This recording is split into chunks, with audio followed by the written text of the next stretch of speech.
Ce segment est une présentation de Mise au jeu plus. Parie maintenant sur un seul événement. 18 ans et plus, 100% légal. Bon, revenons un peu sur hier. J'ai discuté avec nos amis chez Mise au jeu. Et hier, comme tu disais, Kev, vous étiez quoi, une douzaine? Il y en avait que 2 sur les Bengals. Étonnamment, les parieurs hier ont été très pro-Bengals. Ah oui? Ouais. Alors, il y avait beaucoup d'argent qui était placé sur les Bengals hier et il faut dire qu'ils ont gagné. Ben, tu vois-tu, c'est drôle en parce raison que du plus 4.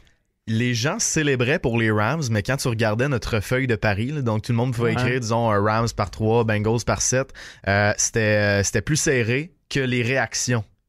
Donc, les gens pensaient que les Bengals allaient gagner, mais prenaient pour les Rams. Ça, c'est bizarre. C'est un échantillon. Écoute, c'est un échantillon dans une maison. Là, mais... ouais. Ça, c'est un classique. Puis ça, la seule raison, je vais vous le dire, là, bien honnêtement, là, la seule raison pourquoi j'ai pris over dans ce match-là, c'est parce que j'y avais rêvé. Parce que toute la semaine, j'étais under. OK? Toute la semaine, j'étais under. Et là, je me suis dit, j'étais comme, j'avais des doutes. Je me disais, voyons, je rêve jamais un score de foot, tu sais. Fait que finalement, j'ai pris over, mais la majorité des gens avaient parié sur le over. Pourtant, on a parlé beaucoup du under toute la semaine. Et c'est ça qui est arrivé. Pour ce qui est de Cooper Kupp, on en a parlé pour le MVP, puis on avait dit la semaine passée, puis j'en ai glissé un mot également dans le texte que j'ai écrit sur le site de Mise au jeu. Aaron Donald était à 17 contre 1 pour le MVP. On s'entend-tu qu'il est passé proche? Mais ça. Et c'est Cooper Kupp qui l'a eu finalement à 7 contre 1. C'est une bonne cote quand même, là. Quand tu regardes ça. Je sais qu'il y en a beaucoup, puis j'avais des chums qui me disaient, voyons, tu bêtes sur le pile ou face. Le face a gagné. Et les gens avaient parié pour 60% sur le face. La durée de l'hymne national, c'était à 100 secondes. Elle a été à 105 secondes également. On a parlé de Mickey Guyton qui était assez expéditive dans sa livraison. Elle l'a étiré pas mal pour le Super Bowl. Et 95% des parieurs ont parié plus de 100 secondes. Parce qu'habituellement, on sait qu'il y a des duos, puis on en parlait, c'est souvent proche de 2 minutes. Là, on voyait comme 1 minute 40, 1 minute 30. Alors, la majorité des gens ont parié over et ont eu raison. Et la couleur du Gatorade, qui était à bleu, elle payait 3,90 pareil.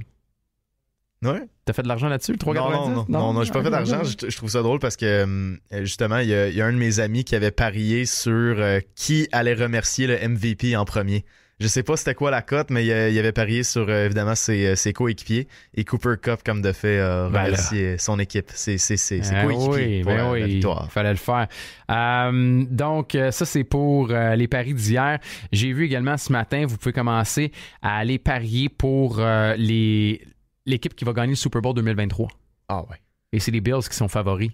Pour le moment, les Bills et les Chiefs qui sont là, mais c'est difficile de le faire aussitôt dans la saison, on s'entend. Là. Il n'y a pas eu on ne sait pas qui revient, on ne sait pas qui revient pas, qui va faire des transactions. Puis dans l'entre-saison, on va essayer d'en parler cette semaine, de se trouver du temps.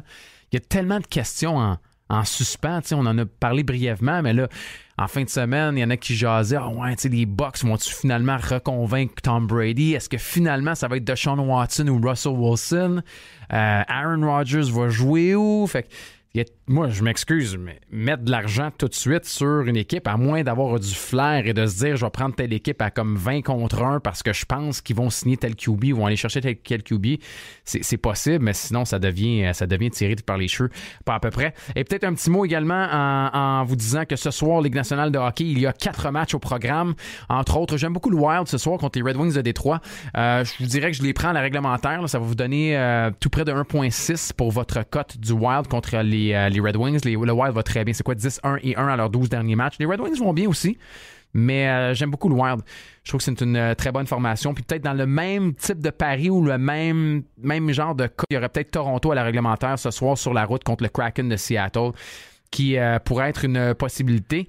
Et vous dire que ça s'en vient aussi, on va en parler cette semaine, mais le match des étoiles dans la NBA.